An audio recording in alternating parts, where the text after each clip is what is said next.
Fleet Commander Xerex of the Valkyrie Dominion stood before the High Council, his forearms clasped in the formal position of disgrace.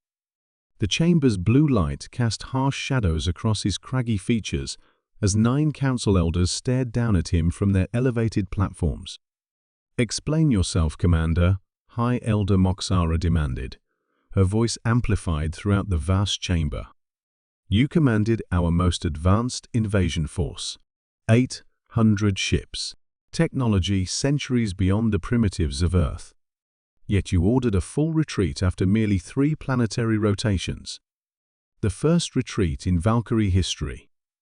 Xerex's skin rippled with chromatophores, expressing shame, but his voice remained steady. "Honored elders, I withdraw our forces to preserve the Dominion. Earth is not as we believed." The statement caused a ripple of murmurs among the gathered officials. The Valkyrie had conquered 37 worlds across 3 spiral arms. Their biological and technological superiority was unquestioned. "Our intelligence indicated Earth was ideal for colonization," continued Elder Moxara. "A technologically adolescent species still burning fossil fuels, fighting among themselves over arbitrary territorial boundaries, with minimal unified planetary defense systems." Xerex activated a holographic display from his wrist device. The image showed Earth from orbit blue, green, and swirled with white clouds. "Our intelligence was incomplete," he said simply. "Permission to show the unfiltered combat records." The elders exchanged glances before nodding their assent. Xerex pressed another control, and the chamber darkened as raw footage began to play. The invasion had begun precisely as planned.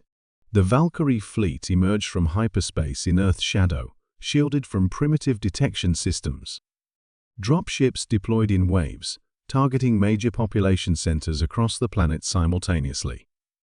Standard protocol: create panic, demonstrate overwhelming force, accept surrender, begin resource extraction. The first wave landed in an area designated Central Park in the human city of New York. Assault Commander Krell led his battalion of elite warriors from the primary dropship, weapons charged, exosuits engaged. Their intelligence suggested this location would offer minimal resistance while providing maximum psychological impact. The humans gathered in the park stared at the alien ships with expected expressions of terror and awe. Primitive communication devices captured images of the Valkyrie troops, ensuring rapid global awareness of the invasion.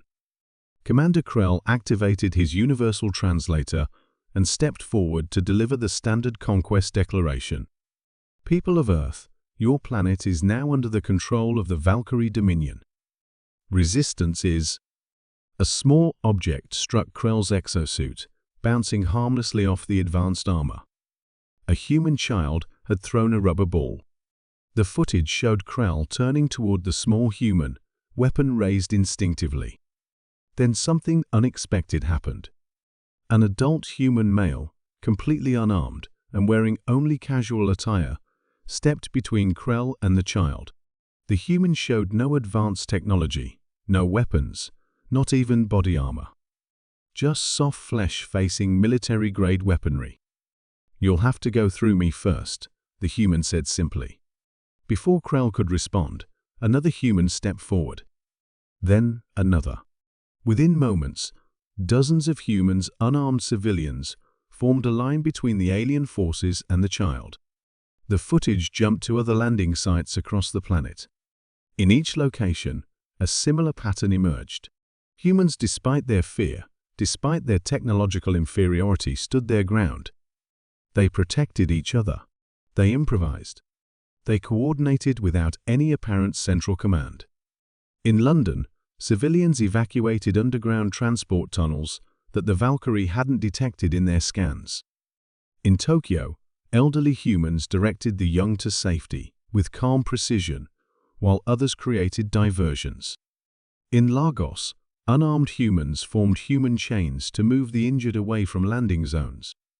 The combat footage shifted to the second day of the invasion. The Valkyrie had escalated force, as protocol dictated. Energy weapons fired into human structures. Dropships deployed sonic disruptors to incapacitate resistance. Yet the resistance grew. Humans who had been enemies mere hours before now fought side by side. Nations that had aimed nuclear weapons at each other now coordinated defense strategies. Humans sacrificed themselves not for territory or resources, but for ideals, for strangers, for the future, for their planet. By the third day, the Valkyrie began experiencing unprecedented casualties. Not from human weapons, which remained largely ineffective against advanced Valkyrie technology. The losses came from something else entirely. The footage showed Valkyrie troops hesitating, questioning orders. Some even removed helmets to speak directly with humans, a violation of every combat protocol. The holographic display deactivated, leaving the council chamber in stunned silence. 17% of our ground forces deserted, Zyrex said quietly. They chose humans over the Dominion.